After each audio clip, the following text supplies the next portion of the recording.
Bharatiya Janata party, Congress party ఒకప్పుడు Congress number 1, Bharatiya Janata party ఎక్కడో ఉండేది.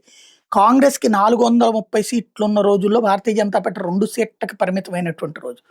అలాంటిది ఇవాళ రివర్స్ అయిపోయినటువంటి సిట్యుయేషన్. అయితే మళ్ళీ బీజేపీ ఇంతవరకు 400 దాటి ఎప్పుడు రాలేదు గానీ 303 దాకా గూడా వచ్చింది. అయితే రాజీవ్ గాంధీ మరణం తర్వాత నుంచి సంకీర్ణ ప్రభుత్వాలే ప్రారంభమైనయి.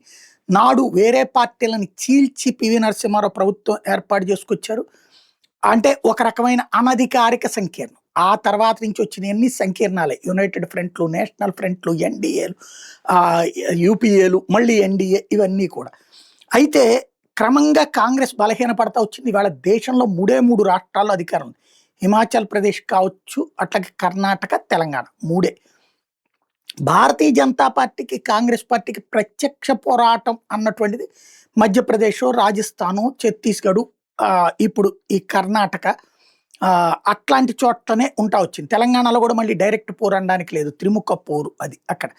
అయితే ఇప్పుడు ఎలక్షన్స్ ఇప్పట్లో లేవు. రాబోయే 2 సంవత్సరాల్లో జరిగే ఎన్నికలు తమిళనాడు జరుగుతది. అక్కడ కాంగ్రెస్‌కి ఈ రోల్ కాదు. డీఎంకే కూటమి వర్సెస్ ఏఐఏడీఎంకే కూటమి.